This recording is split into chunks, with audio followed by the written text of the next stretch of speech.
먼저 나스닥이 2% 떨어졌는데 걱정 안 하셔도 되는 게 어제 우리 시장이 선반영됐습니다.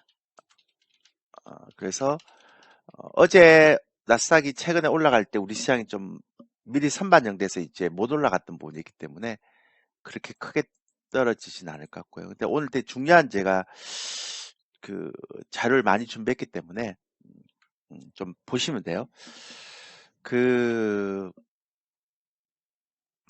제가 여러분한테 이제 중요하게 생각해야 되는 게 딱 두 가지인데, 지금 빅테크 기업들이 이제 실적 발표가 됩니다. 미국에. 근데 오늘 저녁에 이제 애플이 발표가 되죠. 뭐 맥도날드도 있는데 그건 빅테크가 아니고. 그러니까 마지막으로 오늘 새벽에 애플이 이제 실적 발표를 하죠. 근데 지금 제가 얘기했던 부분들을 보면 이게 구글이 실적 발표를 했었어요. 근데 원래 여러분들이 구글이라 그러면 이게 알파벳으로 나옵니다. 그러니까 알파벳으로 이거 구글이라고 치면 안 되고, 예.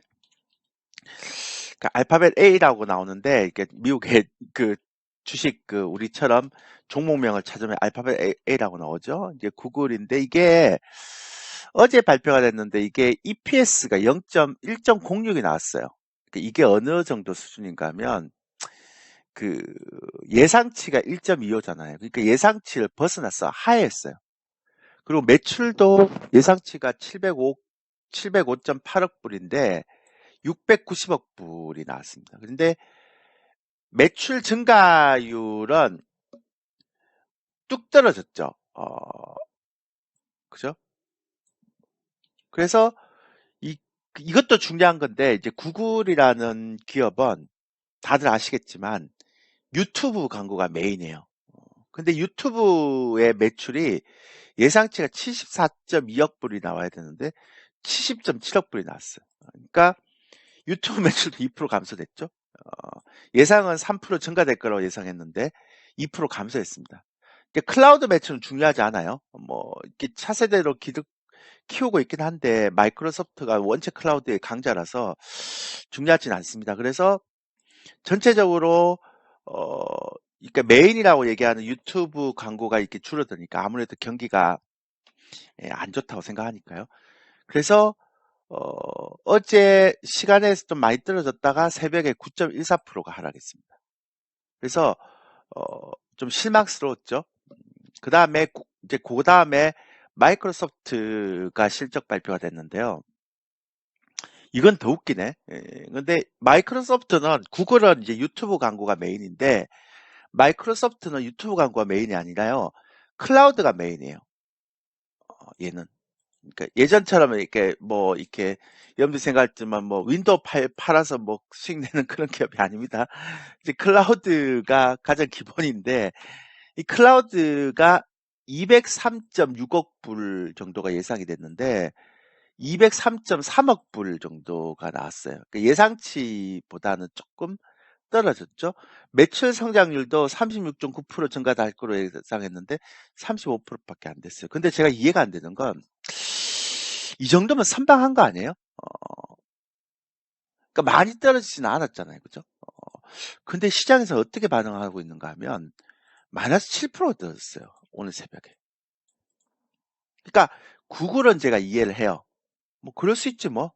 저 정도면 이해를 할. 근데 마이크로소프트는 조금 의외였어요. 그러니까 떨어진 것도 그렇게 많이 떨어진 것 같지는 않았는데 뭐지? 이런 느낌? 그러니까 약간 제가 어, 떨했죠. 그러니까 뻘했습니다. 뻘.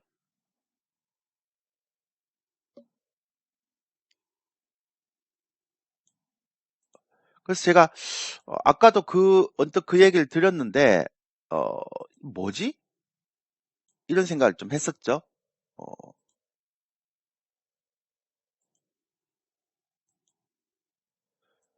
그러고 나서 제가 이거를 보니까 어, 시장에서 빅테크 기업들에 대한 그 인식, 그러니까 반응 이런 것들이 그렇게 좋지 않은 것 같아요. 그러니까 지금 그러니까 가이 이게 이번 실적이 중요한 게 아니라 향후 실적에 대한 전망도 그렇게 긍정적으로 보고 있는 것 같지는 않다는 생각이 들더라고요.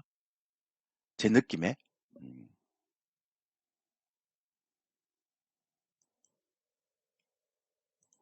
그래서 제가 또 한 번 이제 그래서 이제 제가 또 한 번 오늘 발표되는 메타라는 기업이 있었거든요. 그 기업의 실적을 또 봤어요. 어,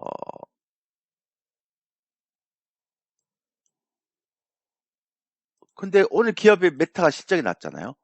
그러니까 마지막으로 저희가 이제 보는 형태의 흐름이었는데 그 기업의 실적 발표를 딱 보니까 어 이제 오늘 새벽에 나온 따끈따끈한 거예요. 보니까 어떻게 나왔는가 하면 되게 재밌는 건데 EPS가요. 어, 예상치가 1.89인데 1.64가 나왔어요. 오늘 저녁에 이제 오늘 새벽에 애플이 나오죠. 어, 그리고 매출은 273억 달러인데 277억 달러 매출은 늘었는데 EPS가 떨어졌습니다. 그리고 얘네들이 되게 중요하게 생각하는 그 메타버스의 리얼랩이라고 있습니다.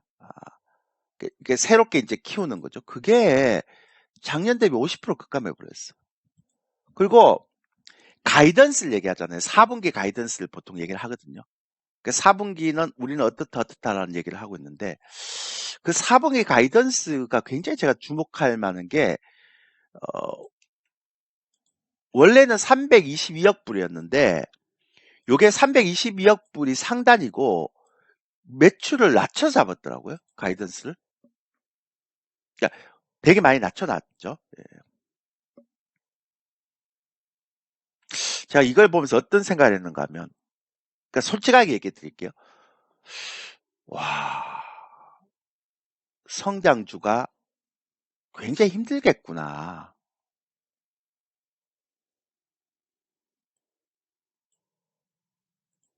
어. 그러니까 성장주가 정말 힘들겠구나. 그러니까 오늘 애플이 이제 마지막으로 실적 발표가 나겠지만, 야, 이거 안 되겠구나, 성장주. 그러니까 정말로 성장주에 대해서 안 된다라고 생각했던 적이 없었는데요. 최근 들어서 성장주가 안 될 수도 있겠다라는 생각을 진짜 오랫동안 못 가겠다는 생각을 처음으로 했어요. 그러니까 기술적 반등은 나올 거라고 생각했거든요. 근데 그거는 아닐 거라고 생각했어요. 그러니까 이게 굉장히 특이한 케이스인데요. 근데 더 웃기는 게 뭐냐면 보세요. 제가 이거 보면서 또 제가 굉장히 많이 놀랐습니다. 뭐냐면 어, 제가 저희 회원님들한테 맨날 얘기했던 게 그거예요. 그러니까 그 10년물하고 2년물은 역전될 수 있어요. 왜냐하면 그게 역전되는 거는 경기 둔화기 때문에 경기 침체는 아니기 때문에 10년물하고 2년물은 충분히 역전될 수 있어요. 근데 10년물하고 3개월물은 역전되면 안 돼요. 이건 왜 역전되면 안 되는가 하면 어, 이게 왜 역전되면 안 되는가 하면 그, 이 경기 둔화의 개념이 아니고 경기 침체의 개념으로 들어가거든요. 근데 지금까지 10년물하고 2년물은 역전이 좀 심하게 됐죠. 0.5까지도 벌어지고 막 그랬던 부분이 좀 나타나고 이랬었는데 10년물하고 3개월물은 역전이 지금까지 단 한 번도 된 적이 없어요.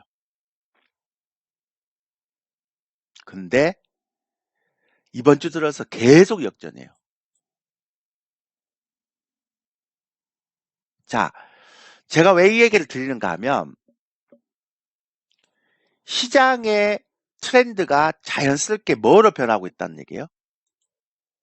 지금 시장의 이제 그 핵심 변수가 이제는 인플레이션하고 긴축에서는 서서히 시장 영향력이 떨어지고요. 점점 어떻게 해요? 경기 침체 쪽으로 전환되고 있다는 거예요.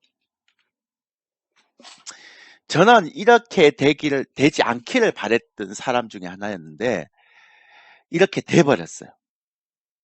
되고 있죠, 지금. 그러면 이게 어떤 변화가 우리 시장에서 이게 나타나는가를 제가 좀 설명을 드릴게요. 인플레이션이나 긴축이 되면 시장이 어떤 흐름으로 가는가 하면 변동성의 요인으로 가요. 그 다음에 하락의 요인으로 가요. 근데 경기 침체는요, 그렇게 안 갈 수 있어요. 그러니까 이거는 변동성 요인이 아닙니다. 제가 지난번에 말씀드렸죠. 전쟁이라든지 인플레이션이라든지 긴축은 굉장히 가파른 변동성 요인이 될 수가 있지만 그 외의 거는 가파른 변동성 요인이 될 수가 없다라고 제가 말씀드렸던 적이 한 번 있어요. 그럼 이게 뭔 얘기인가 하면 얘는 변동성 요인도 아니고요. 소위 얘기하는 박스권 장세로 들어가 버리는 거죠. 경기 침체라는 게 원래 그래요. 점진적인 하락 뭐 이런 얘기를 제가 많이 드렸는데 그런 개념이에요. 근데 되게 재밌는 게 하나 있어요. 자, 보세요. 여러분들이 최근에 보면 이게 아까 제가 10년물하고 3개월물 역전되는 거는 굉장히 이례적인 경우라 그랬죠. 그러면 기본적으로 그렇게 역전되는 경우는 웬만해서는 잘 나타나면 안 되는데 나타났단 말이에요. 근데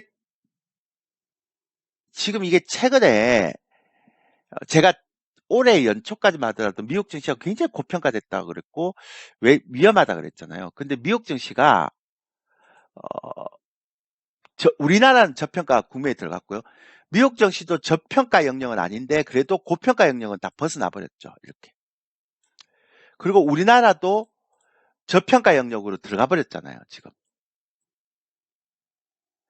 그런데 경기에 대한 둔화가 나버렸죠.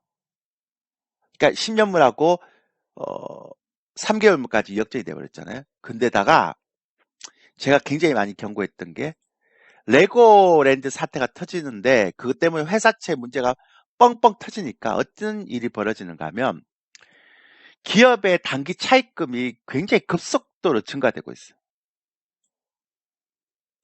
그러니까 이게 뭔 얘기인가 하면 제가 이걸 쉽게 설명드리면 만약에 레고랜드 같은 사태가 터지지 않으면 그러니까 레고랜드 같은 사태가 터지지 않으면 기업의 단기 차입금이 뭐 많든 아니든 상관이 없어요. 그 다음에 이게 금리가 많이 올라가지 않으면 기업의 단기 차입금이 많든 아니든 아무 의미가 없다니까요. 그게 무슨 의미가 있어요?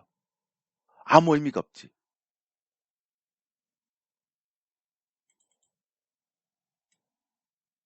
그렇잖아요? 아무 의미가 없죠. 근데 레고랜드발 사태가 딱 터지면서 어떤 일이 벌어지는가 하면 아까 말씀드렸지만 그러니까 롯데건설도 그런 형태로 가고 있고 아까 말씀드렸지만 지금 빅테크 기업도 실적이 안 좋고 있죠. 그러니까 어떤 일이 벌어지는가 하면 지금 최근에 보면 좀 이따 제가 보여드리겠지만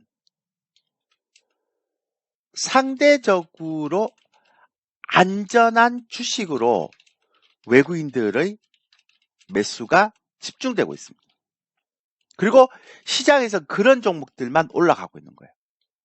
그러니까 이게 즉 무슨 얘기인가 하면 이런 사태가 터지고 있고 진짜 정말 보기 드문 10년물하고 3개월물하고 경기가 금리가 역전이 되면서 경기 침체에 완전히 들어갔다고 생각하니까 이제는 사람들이 그걸 시장에서 인식하기를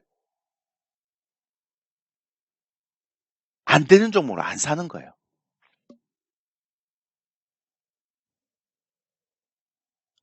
그러니까 재무가 안 좋거나 마켓에 대한 영향력이 떨어지거나 그런 종목들을 이제 안 사는 거예요.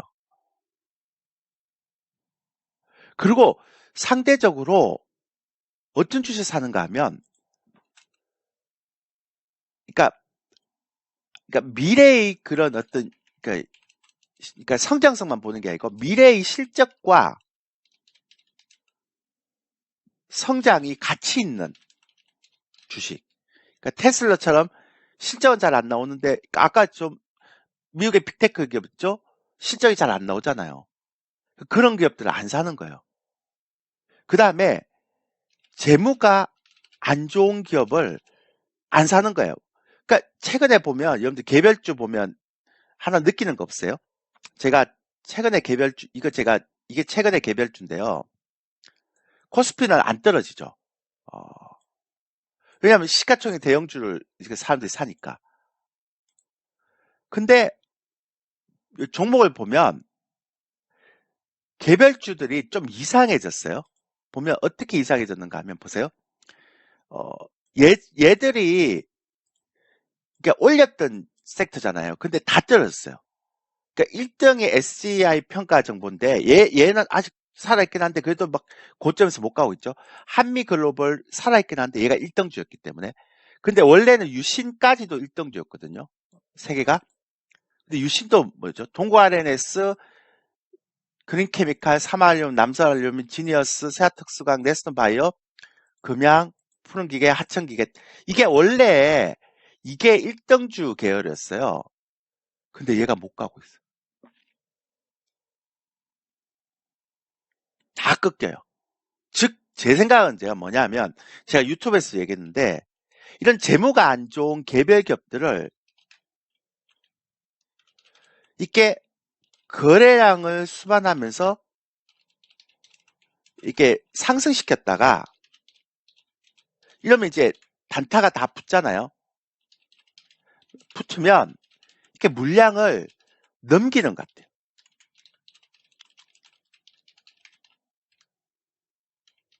왜냐하면 경기 침체가 되고 레고랜드 말 사태가 터지면 이제 심각해지거든요. 저거는 내년 되면 이제 회사채 시장 되게 좀 복잡해질 거예요. 제 예상이 맞다면. 그래서 팍 땡기는 거예요. 그리고 최근에 주가가 올라가는 종목들 어떤 종목인지 아세요? 외국인들이 많이 사는 종목들 올라가요. 자, 오늘 제가 재밌는 얘기 하나 드릴게요.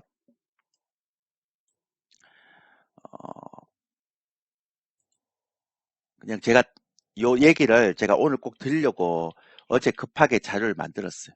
한번 볼게요. 예. 여러분들 시장이 굉장히 큰 변화가 지금 나타나고 있다는 걸 제가 말씀드리려고 하는 거예요. 자, 외국인들이요. 그 2021년, 2022년 동안에 3분기, 4분기에 6조를 샀어요. 그러니까 3분기, 4분기에만 6조를 샀어요. 6조를. 제가 데이터를 다 챙겨봤어요. 제가 모든 데이터를 다 챙겨봤거든요. 근데 외국인들이요. 이렇게 2분기 동안 6조를 산 적이 최근 몇 년 동안 없었어요. 굉장히 특이한 케이스죠, 이런 게. 근데 더 웃기는 건, 이거 한번 보세요. 이게 외국인하고 연기금이 이제 매수를 했던 건데, 현물 동향에. 보세요. 어, 이게 2007년도에 이렇게 리만 브러더스 사태 때문에 떨어지고 나서 외국인들이 2008년도에 퍼가 낮아졌을 때 매수를 했어요. 그리고 2003년도에 퍼가 낮아졌을 때, 예, 그, 2001년도, 2003년도에 퍼가 낮아졌을 때 외국인들이 이렇게 매수를 했어요. 그러니까 다 퍼가 저평가 국면에 들어올 때, 여기 보면 2003년도, 2008년도 다 PBR이 쌀 때 외국인들이 다 매수가 들어왔어요. 보면 보세요.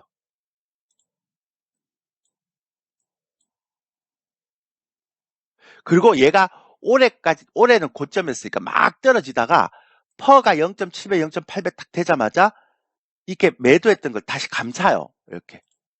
보세요. 그러니까 상반기에 고점이었을 때 퍼가 비쌀 때 15조를 팔았다가 작년부터 시작해서 그다가 지금 6조를 사요. 그러면 딱 여러분 생각할 때 이게 개별주 다 꺾인다 그랬죠, 제가. 지금 시장은 안 빠지는데 개별주는 다 꺾이는 거예요. 그래서 제가 우리 회원들한테도 말씀드렸죠. 이제는 시장이 바뀌었다. 트렌드 완전히 바뀌었다라고 얘기를 하는 거죠. 이제 외국인들하고 연기금이 사는 종목 장세가 시작됐다라고 제가 자꾸 얘기 드리는 거예요. 근데 재밌는 거 또 하나 보여드릴게요. 근데 여기 보시면 어떤 일이 벌어지고 있는가 하면 좀 특이한 게 그 퍼가 낮았던 적이 총 4번인데 2020년 3월 19일 날 코로나 때 퍼가 낮았어요. 0.59배. 근데 그때 외국인들이 안 사죠. 그러니까 이렇게 찍고 올라갈 때 안 사고 그냥 팔죠. 그러니까 즉 뭐냐인가 하면 이 코로나 때문에 올라간 이 형태는 외국인들이 진짜 시장 가치나 기업 가치가 아니라고 생각하는 거예요. 왜곡됐다고 생각하는 거죠. 그러니까 얘네들이 이거를 빼버리는 거예요. 반영을 안 시키는 거예요.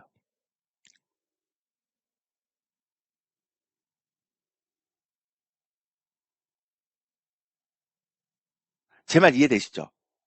그러니까 얘만 비정상적으로 페드가 돈을 풀어서 올린 시장이기 때문에 이 거품이 있을 거라고 생각하니까 오히려 시장이 올라갈 때 다 팔아버리는 거예요. 근데 그걸 제외하고는 거품이 빠져 있는 형태에서의 저평가 구간에서 외국인들이 다 샀어요. 이렇게. 그리고 지금 이렇게 들어오고 있는 거죠. 자, 근데 되게 특이한 일이 벌어졌잖아요. 시장이 저평가 국면으로 들어갔는데 금리는 계속 올라가고 있고 회사채의 유동성 위기는 오고 있고 제가 유동성 온다 그랬죠. 그러니까 개별주는 올렸다가 개인들한테 다 팔고 있고 아까 제가 지금 보여드렸죠. 제 차트 다 보여줬잖아요. 이거 지금 이상하다고 제가 화요일 날도 제가 나와서 얘기 드렸죠. 제 유튜브에 올렸는데 물량을 자꾸 넘긴다고 지금 개별주 하면 안 된다고 지금 큰일 난다고 여러분들 지금 완전히 지금 생각을 잘못하고 있는데 지금은 개별주 하면 안 돼요. 개별주 하는 장이 아니에요 지금. 그러니까 지금 다 꺾이잖아요. 여기 보세요. 그러니까 올려서 물량을 계속 넘기는 거예요.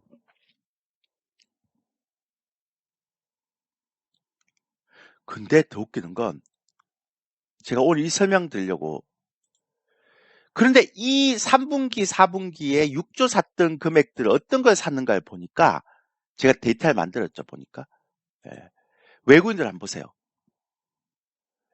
LG 에너지 솔루션, 삼성 SDI 두 개만 2조 7천억을 샀어요. 6조 중에 하이닉스를 1조를 샀어요. 현대차 9천억 샀어요. 하나솔루션은 태양광 중에서 유일하게 미국에 투자를 올인한 회사예요. 그러니까 인플레이션 감축 법안의 가장 수혜를 보는 기업이죠. 기아. 그 다음에 테슬라가 미국의 전기차잖아요. 근데 얘네들이 미국의 전기차를 안 사고 차이나 전기차를 사요. 중국의 전기차. 그 다음에 모비스. 이상하지 않아요? 현대차 그룹이 3개나 들어가 있네.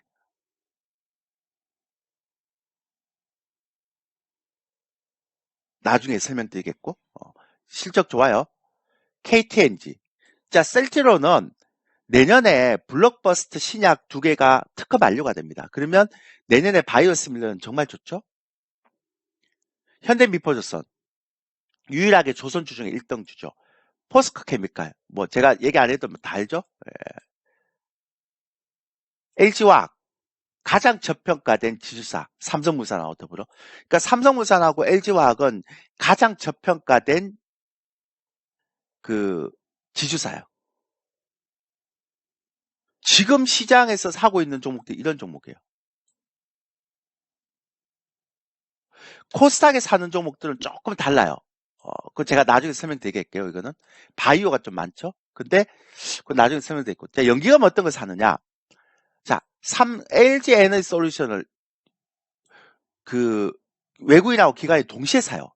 그럼 제가 이걸 보면서 어떤 생각이 들까요? 여러분한테?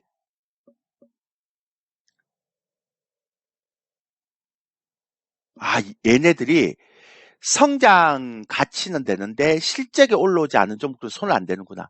그러면 믿을 수 있는 건 지금 뭐밖에 없다? 예, 실적밖에 없다라고 얘들이 생각하고 있는 것 같아요.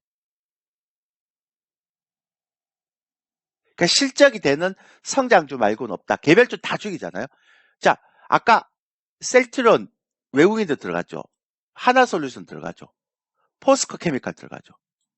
그 다음에 인플레이션 감축법안 샌드윈드 뭐 이런 거 다 들어가잖아요. 자, 지금 여러분들 보시면서 제가 왜 이 얘기를 드리는지 아까 얘기 드렸습니다. 개별주의 장세 끝난 거예요, 이제는. 왜냐하면 회사채 문제가 생기면서 시장의 트렌드가 완전히 바뀌어버렸어요.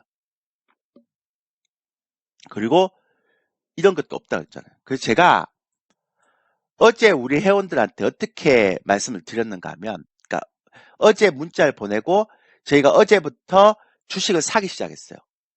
그 대신에 진짜 외국인이나 연기금이 사서 좋은 종목을 사기 시작했어요. 어제부터. 그래서 제가 어제 문자를 보냈는데 어떻게 보냈는가 하면 이렇게 보냈어요. 그러니까 제가 어제 문자를 어떻게 보냈는가 하면 이렇게 보냈어요. 어제 제가 라이브 방송하면서 어제 어떻게 보냈는가 하면 이게 10월 26일 11시 36분이잖아요. 코스피 지수는 손절 기준선을 잡아놓고, 그러니까 제가 요렇게 되면 뭐 지수에 대한 손절을 이렇게 우리가 많이 어제 이제 최근에 우리가 많이 좀 계속 사고 있거든요. 이 샀던 것들을 손절하는 기준은 이렇게 잡아놓고 그 다음에 2600선까지 간다. 고 이렇게 얘기하고 저희가 외국인이나 기관들이 사는 외국인이나 연기금 사는 종목들 지금 어제부터 매수하기 시작했어요. 어저께. 장의 색깔이 완전히 바뀐 거예요, 지금.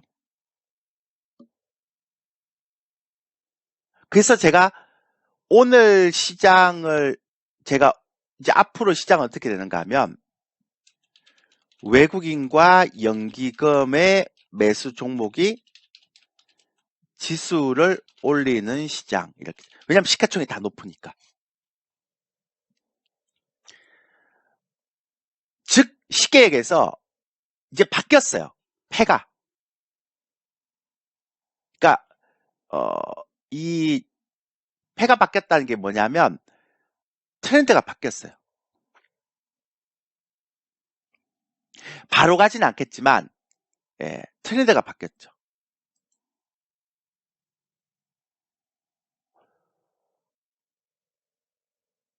그러면 이제 개별주 장세는 끝났죠. 그러니까 특히 재무가 안 좋은 개별주 장세는 이제는 힘들죠. 왜냐하면 아까 말씀드렸잖아요. 회사채 시장에 자금 경색이 나오고 있죠. 그 다음에 미국의 10년물하고 3개월물 금리가 역전됐죠. 이건 경기 침체잖아요. 그러면 경기 침체의 상황이 오면 시장에서 어떻게 반응을 하는가 하면 무조건 안전한 주식으로만 들어갑니다.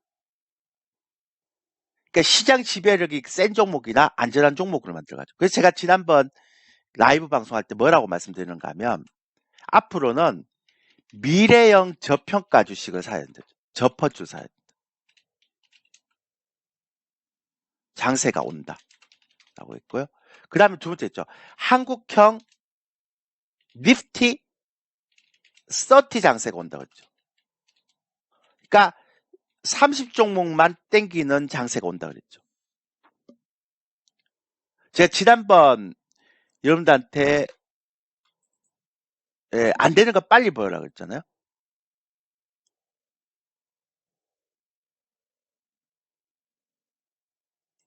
이거는 제 유튜브를 보면 다 나옵니다. 조이거 TV를 보면 제가 지난번 강의할 때,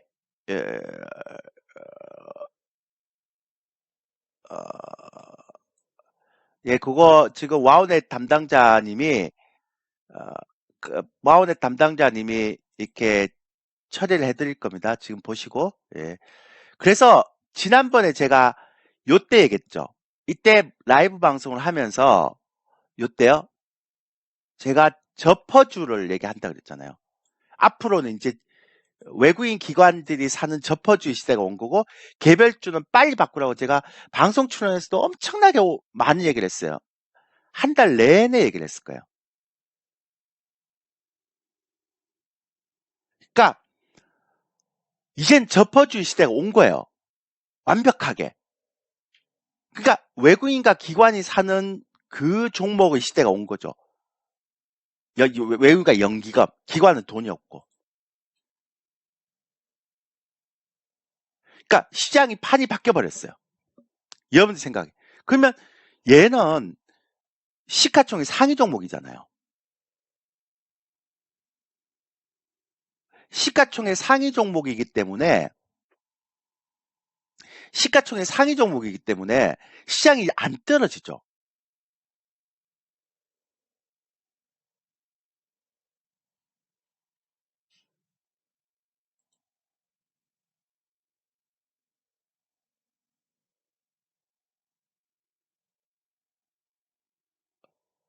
그러니까 여러분들이 이런 외국인과 기관이 사는 종목들이 이 중에서 정말로 스타 종목 30종목만 계속 가는 장세가 오는 거죠.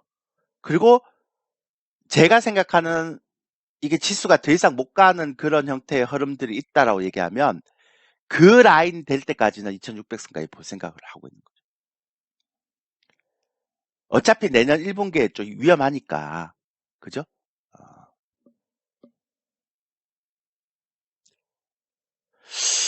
여러분들 잘 생각하셔야 돼요. 지금 시장이 급격하게 변하고 있어요. 그러니까 정확하게 얘기하면 어, 레고랜드 사태 플러스 그 다음에 10년물 국채금리하고 3개월물 국채금리가 역전되면서 국채금리가 역전되면서요. 이제는 시장의 트렌드 어떻게 바뀌는가 하면 인플레이션이나 긴축의 형태에서 경기 침체의 형태로 전환됐습니다.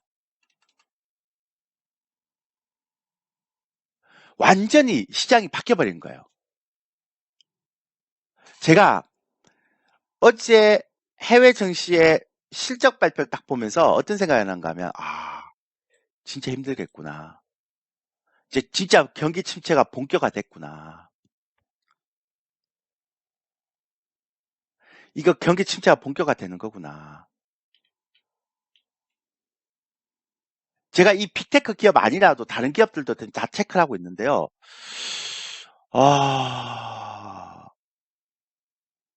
아까 말씀드렸던 그런 형태의 흐름이겠죠?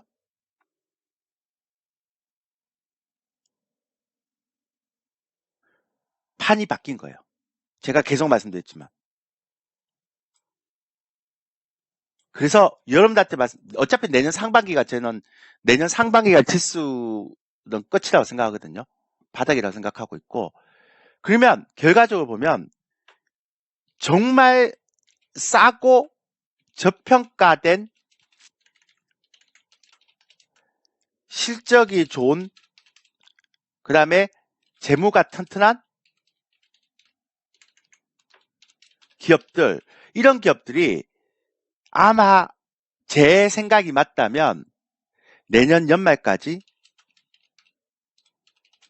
2배, 막 3배씩 상승하는 장이 올 거예요.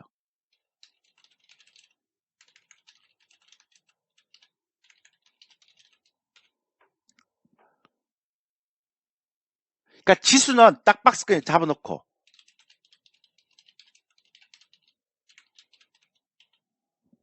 그러니까 지수는 어차피 박스권에 잡아놔요. 그러면 대표님 삼성전자 하이닉스 그렇게 많이 샀고 LG에너지솔루션 되게 많이 샀는데 그런 주식이 잘 가면 시장은 계속 가야 되지 않습니까? 라고 물어보신 분이 계세요. 근데 저는 아까도 말씀드렸잖아요. 제 예상이 맞다면 어, 외국인과 기관이 연기를 많이 샀던 LG에너지솔루션, 삼성 SDI, 뭐 삼성전자 안 샀죠. 하이닉스 이런 종목들은 그냥 지수를 잡아놓는 역할만 할 것 같습니다. 그러니까 진짜로 제가 생각하는 한국형 니프티 50 30 종목에는 저런 종목은 포함되지 않습니다. 그러니까 제가 얘기했던 이런 형태의 이렇게 상승하는 한국형 니프티 50 종목에는 아까 제가 말씀드렸던 저런 종목들은 포함되지 않을 것 같습니다.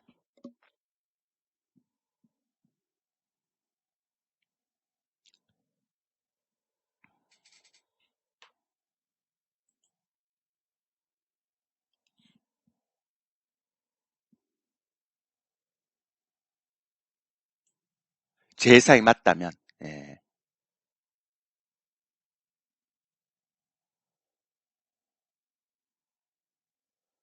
그래서 나중에 또 봐야 되겠지만요. 제가 생각할 때는 이건 중요한 거 아니거든요. 근데 제가 생각할 때는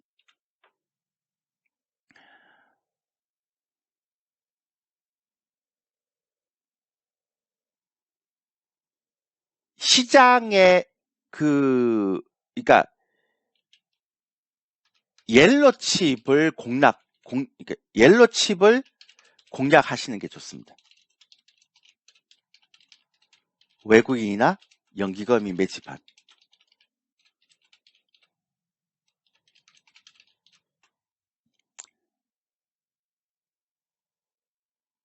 그게 아마 제가 볼 때는 스타 종목이 나올 거예요.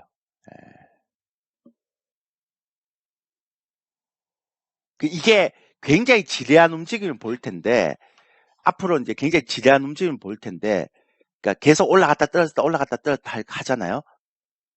그런 움직임을 보일 거예요. 근데 제가 보는 게 맞다면,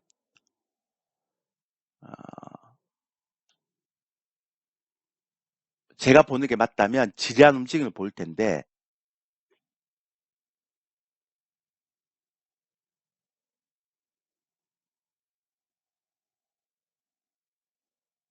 이 이 스타 종목들은 눈에 뻔히 보이는 뭐 삼성 SDI, 뭐 LG엔솔루션, 삼성전자, SK하이닉스 이것도 나쁘진 않지만 그런 종목들은 스타 종목이 안 나오죠. 그러니까 그런 종목들은 내년 연말까지 2배, 3배 상승하는 시장에 한국형 니프티 30 종목들에 포함 안 됩니다. 제가 볼 때는. 저는 그런 종목들 안 합니다. 제가 볼 때는 옐로칩이나 중형주 개별주 있다는 건 안 하고요. 중형주. 그러니까 제가 딱 원하는 시장에 온 거죠, 지금. 제가 잘하는, 예, 수급 분석부터 시작해서, 그러니까 이런 트렌드 저는 개별주 잘 안 하거든요, 지금. 그러니까 그런 종목들을 공략하시는 게 맞죠. 이런 게 스타 종목이 되죠. 한국형 니프티 30 종목들 중에. 물론 LG에너지솔루션, 삼성 SDI 이렇게 산 종목도 있는데요. 이런 종목들은 그냥 시장을 받치는 정도죠. 이런 것도. 그리고 되게 재밌는 건 뭐냐면 최근에 이렇게 6조를 샀잖아요. 이게 잘 없어요. 어, 지금 역사적으로 보면 이게 코로나 때를 제외하면 그게 거의 없어요. 얘는 비정상적이기 때문에 안 샀다 그랬죠. 근데 나머지는 퍼가 낮을 때 다 사요. 이렇게. 지금도 상반기에 뺐다가 하반기 다시 돌리잖아요. 이렇게. 저는 진짜 마지막 매수 타이밍은 물론 이제 잘 안 빠지겠지만 그러니까 진짜 이제 내년 연말까지 갈 정말 좋은 주식은 올해 올렸다가 내년 1분기에 빠지더라도 잘 안 빠지겠지만 아마 내년부터는 내년 1분기에 이 저점을 깰지 안 깰지는 모르겠어요. 근데 깨더라도 많이는 안 깰 것 같고 제가 볼 때는 살짝 해갖고 내년 1분기 내년에는 외국인들이 순매수 들어올 것 같아요. 근데 시장 못 올립니다. 제가 계속 말씀드린 시장 못 올려요. 뭐 외국인들이 매수가 들어오면 예전처럼 시장이 막 올린다. 택도 없는 소리예요. 왜 시장을 못 올리느냐? 제가 말씀드렸잖아요. 30종목만 주로 내리는 니프티 30 종목 장세면 다른 종목들 다 죽이고 이것만 가는데 어떻게 올려? 못 올리지.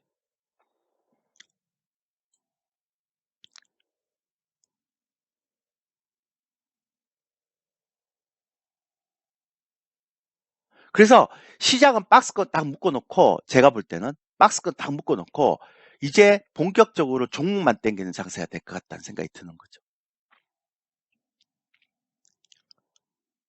여러분들 잘 생각해야 됩니다. 왜냐하면 경기 침체가 와버렸잖아요. 그러니까 10년물하고 2년, 3개월물하고 금리가 역전이 돼버렸잖아요.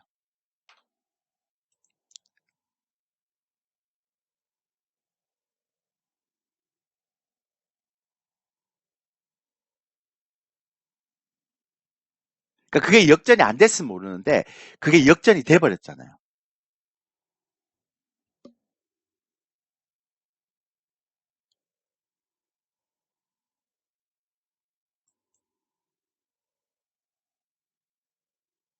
저는 이거를 지금 시장의 트렌드가 확 바뀌었고 앞으로는 경기 침체가 이게 해결되기 전까지는 여러분들이 재무가 안 좋은 종목들 사면 안 된다고 생각합니다.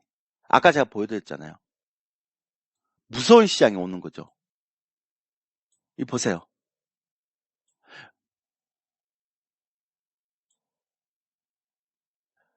이거 차입금이 이렇게 많이 올라왔는데 이자가 올라가면 이거 버틸 수 있나요? 우리가 롯데건설이라는 기업을 보면서 아 저게 회사채 발행이 참 힘들구나. 그래서 CB나 BW는 아예 안 되고요. 그 다음 유상증자 하면 폭락하잖아요. 주가 요즘. 그러면 돈을 어디서 갖고 와요?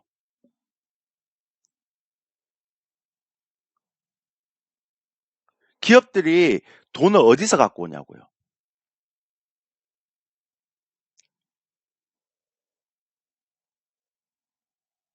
갖고 올 데가 없잖아요.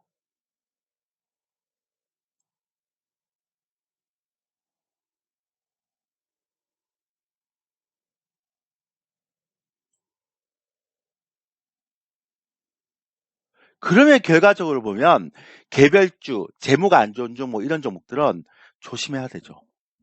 그럼 자연스럽게 여러분들 지금 시국에 유상증자가 되나요?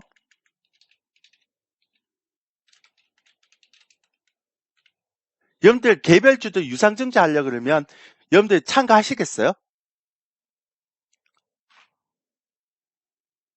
아니 개별주가 그러면 유상증자 발표하자마자 주가는 폭락입니다.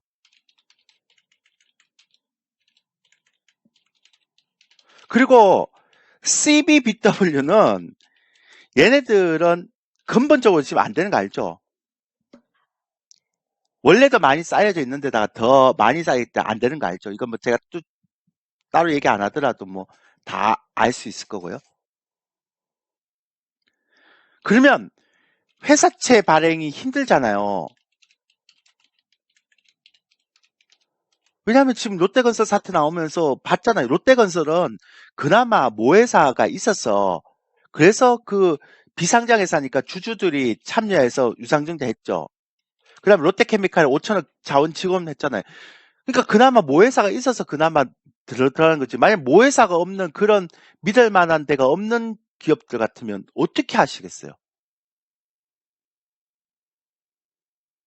근데 아직도 이게 똥인지 된장인지 모르고 계속 이런 개별주들 막 추천하고 막 매매하고 이렇게 하신 분이 있어요. 지금 시장이 어떻게 돌아가는지 모르고. 그러니까 희한하잖아요. 여러분들 보세요.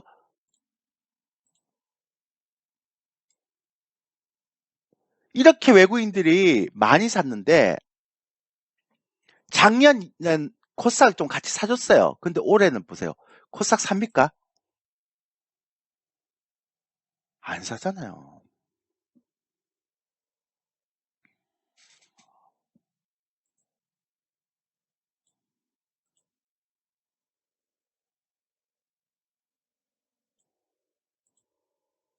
코스닥 안 산다니까요? 올해는?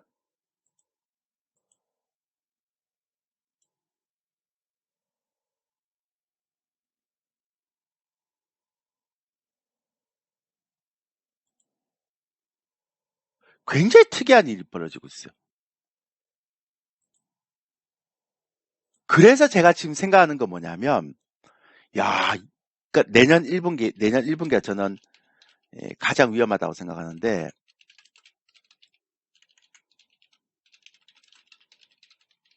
이게 올해 저점을 깰지 안 깰지 모르겠어요. 그거는 잘 모르겠어요. 근데 어쨌든 내년 1분기에 마지막으로 흔들고 갈 건데, 먼저 간 종목들은 안 빠지겠죠. 앞으로 이제 주도주는 안 빠지겠죠. 저점이 안 깨겠죠. 그러니까 올해 저점은 절대 안 깨겠죠. 주도주라는 게 원래 그래요. 저점 안 깨요. 그런데 제 생각이 맞다면 아까 말씀드렸잖아요.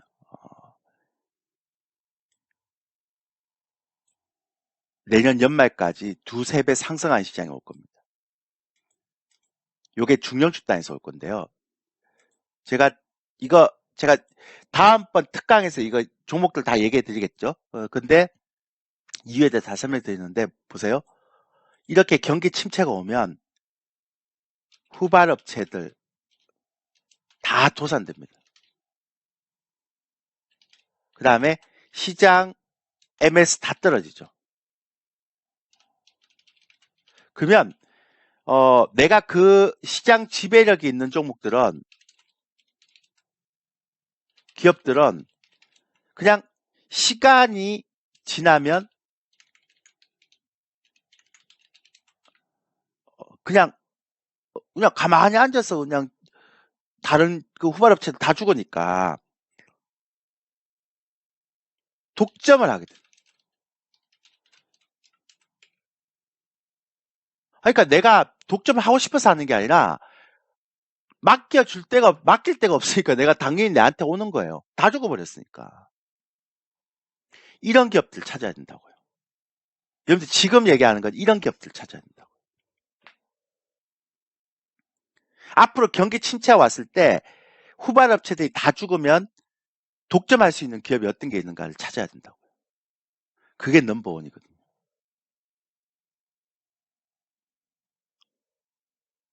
일단은 은행주는 제외하고, 왜냐면 은행주도 좋긴 한데, 왜냐하면 이렇게 되면 제2금융권은 자금이 안 가죠. 은행으로만 돈이 많이 가기 때문에 은행들의 수익이 좋아질 수는 있어요. 근데 경기가 좀 안 좋으면 은행에서의 그 리스크가 이제 잠재적인 리스크가 올라가기 때문에 좀 부담스러울 수 있는 거죠. 그래서 은행주 제외하고 나머지 기업 중에 그러니까 시간이 지나면 독점을 해서 나머지 기업들이 다 죽을 수 있는 기업들을 봐야 돼요. 못 따라오는 기업들 봐야 돼요. 그래서 지금 2차 전지가 자꾸 올라가는 이유가 저런 거예요.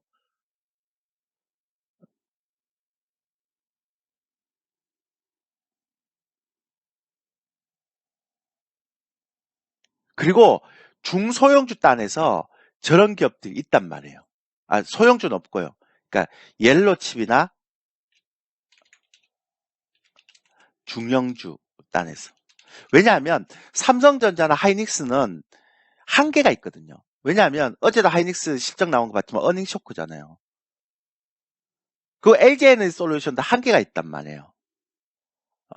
왜냐하면 제가 절대로 그 시장 지배력은 뛰어난데 절대 싼 주식이 아니에요. 퍼가 비싸요. 굉장히 비싸요, 퍼가.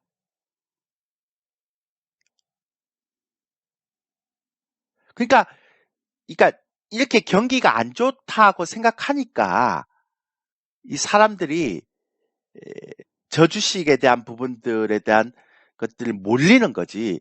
퍼는 되게 비싸요, 쟤는 지금. 다른 중국의 동일한 기업들과 비교해 봤을 때는 퍼가 되게 비싸단 말이에요. 저는 LG에너지솔루션을 트레이딩 영역으로 외국인이나 기관이 사고 있지만 좋은 현상이죠. 저는 나쁘게 안 보니까. 근데 퍼가 비싸거든요. 그러면 삼성전자, SK하이닉스나 LG에너지솔루션이나 이런 종목들이 못 가면 시장은 박스에 묶일 수밖에 없는 거죠. 근데 보세요. 6조 샀습니다. 그 시장은 여러분 생각하는 것처럼 그렇게 크게 떨어지는 건 내년에 1분기 때, 그것도 올해 저점을 깰지 안 깰지 모르겠어요. 저는 안 깰 가능성도 굉장히 높다고 생각하는데, 그러면 박스에 다 묶어놓고 이제 종목 장세인데 개별주가 못 가버리면 제가 아까 말씀드렸잖아요. 정말로 외국인이나 기관들이 좋아하는 니프티 30 종목들, 이걸 봐야 된단 말이에요.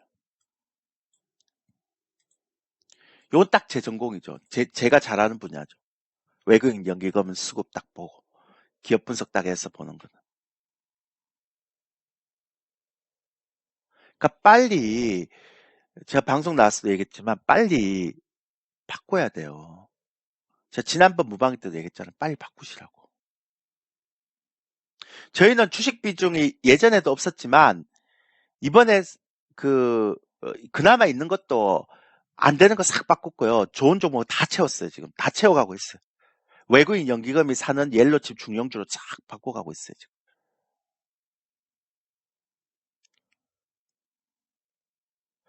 그러니까 이런 시대가 온다는 거죠. 제가 볼 때는. 근데 보세요. 제가 30종목 그랬잖아요. 그럼 어떤 일이 벌어지는가 하면 시장은 지수는 박스권에 못 끼는데 정말 상위 10%만 상승하는 장세이기 때문에, 그러니까 소외감이 엄청나는 시제죠.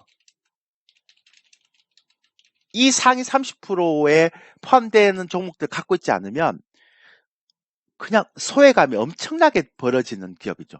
그러니까 엄청난 소외감을 느끼는 형태의 흐름이 나올 수도 있는 거죠.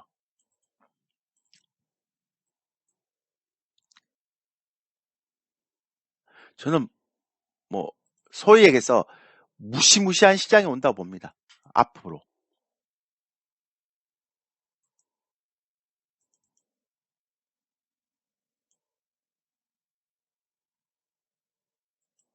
그러니까 제가 얘기하는 무시무시한 시장이 온다고 무슨 얘기입니까? 그 무시무시한 시장이 무슨 얘기입니까, 대표님? 그렇게 물어보시는 분이 있는데, 제가 생각하는 무시무시한 시장은 뭐냐면 개별주들 안 되는 시장. 그러니까 재무가 안 되는 개별주들 힘든 시장. 그 다음에 성장주들, 그러니까 실적이 안 되면서 성장만 들어왔던 주식들 힘들죠. 그러니까 실적이 되면서 성장도 되고 실적도 된데, 그러니까 이게 되게 재밌는 게 뭐냐면 어려운 게 LG에너지솔루션은 많이 살잖아요. 얘는 진짜로 성장도 되고 실적도 되죠. 그러니까 미래를 보고 계속 사는 거예요. 왜냐하면 실적이 계속 좋아지면 퍼가 낮아질 거라고 생각하니까 미래의 저평가 주식을 지금 사는 거죠. 지금은 고평가지만. 근데 저는 싫어하죠. 왜냐하면 얘는 지금은 고평가거든요. 물론 트레이딩을 할 수 있어요. 어제 하이닉스하고 LG 디스플레이 실적 발표 나는 거 보셨잖아요. 장난 아닙니다, 여러분들. 지금 상황이 여러분들이 생각하는 그런 상황이 아니에요. 지금 개별주나 그 재무제표 안 좋은 기업들 지금 갖고 있거나 뭐 물려 시장 올라가면 올라간다라고 그냥 그렇게 아니란 생각을 하고 있으면 큰일 납니다. 이번에 레고랜드 사태 때문에 제가 예전부터 그랬죠. 회사채 문제 생길 거라고. 근데 그게 회사채 문제가 불거졌잖아요. 레고랜드 때문에. 그리고요, 지금 한국에 내수 기업들 위주로 장사하는 기업들, 이거 보면 안 됩니다.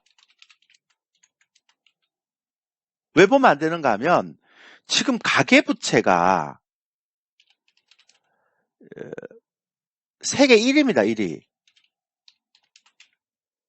근데 가계부채가 세계 1위인데 그 금리가 올라가고 경기가 침체되면 당연히 뭡니까? 내수는 당연히 힘들죠.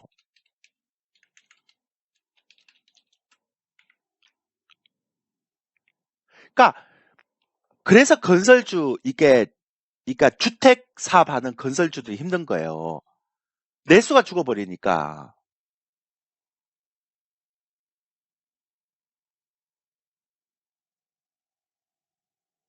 그 손대면 안 된다니까요. 그런 거.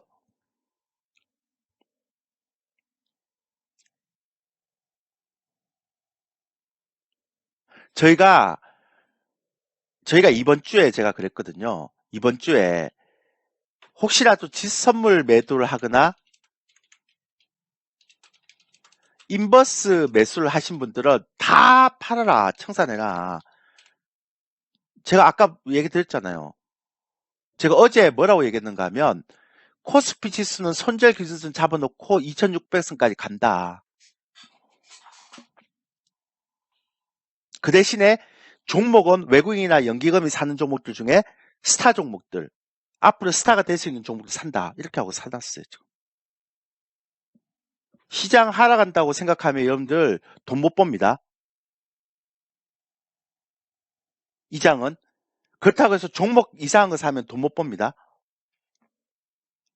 물론 제가 생각하는 그 라인이 있어요. 손절은 아니겠죠. 이제 이익이 났으니까.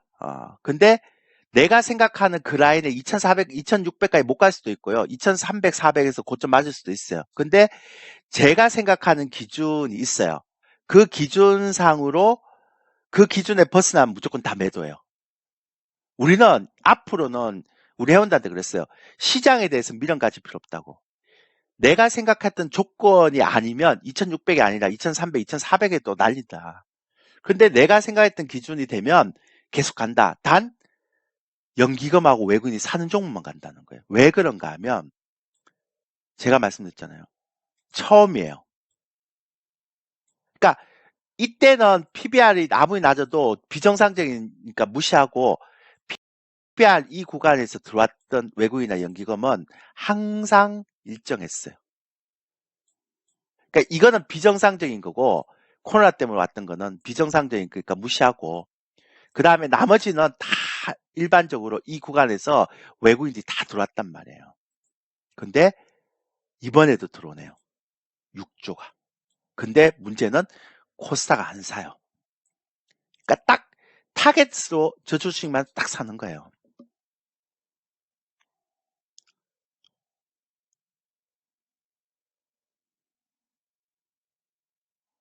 제가 지난번 무방에도 얘기했고 지금 무방도 얘기했죠. 여러분들 그냥 그냥 빨리 지금 종목 교체해야 됩니다. 이쪽으로. 아니면 제가 희망 고문하다가 굉장히 힘들어질 거라고 제가 말씀드렸죠, 그때. 지난 무방 때 얘기했잖아요. 빨리 바꿔야 된다고. 지금 빨리 바꿔놔야지 이거 제가 몇 가지만 제가 어,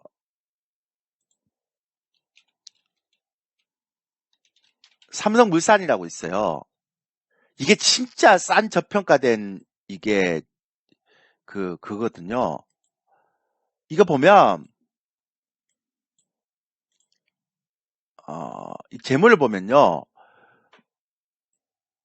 그러니까 제가 좀 이따 제가 다시 설명드리겠지만 이게 퍼가 11배인데 이게 자회사 가치를 하나도 반영이 안 된 거예요. 이 대표적인 게 이게 LG 화학도 지금 올라가잖아요. LG 에너지 솔루션 올라가니까. 이게 20배인데 자회사 가치가 하나도 반영이 안 된 거예요. 그러니까 그런 주식만 지금 올리고 있는 거예요. 삼성물산도 마찬가지고. 삼성물산 건설사를 보면 안 됩니다. 지주회사를 봐야 되는 거죠. 그러니까 뭔 얘기인가 하면 쉽게 설명을 드려서 지금 흐름을 딱 보면 지금까지 10년 동안 진행되었던 성장주의 시대가 끝나고 그 다음에 경기 침체 10년물하고 3개월물 금리가 역전되는 건요. 저도 거의 못 봤어요. 경기 침체가 본격화되고 페드에서는 돈을 안 풀어요. 유동성 공급을 안 하고 이런 시기가 되면 그러니까 성장 시대가 끝났기 때문에 시장에서 어떻게 생각하는가 하면 멀티플을 높게 안 쳐주죠. 10년 동안 지냈던 성장주의 시대가 끝났기 때문에 멀티플을 높게 안 쳐주죠. 그러면 어떤 문제가 생기는가 하면요. 이걸 높게 안 쳐주면 이제 성장주도 실적이 안 나오면 시장에서 인정을 안 해주죠.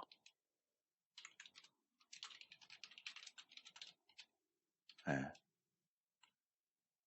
그렇잖아요.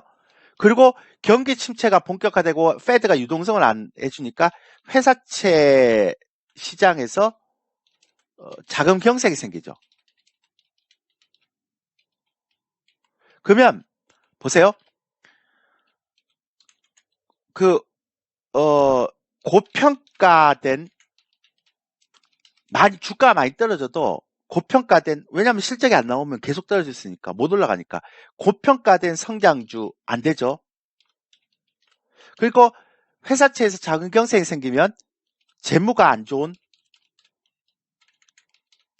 개별주 안 되죠. 그럼 남은 건 뭐밖에 없어요. 네. 외국인이나 연기금이 좋아하는 저평가된 그러니까 실적이 좋아지는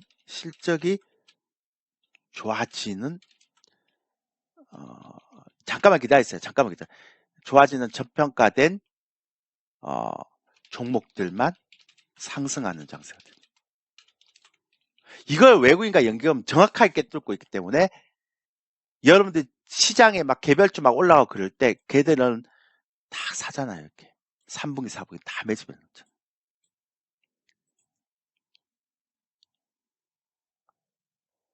정말 제가요 요즘 같이 보면서 느끼는 거지만 정말 스마트해요.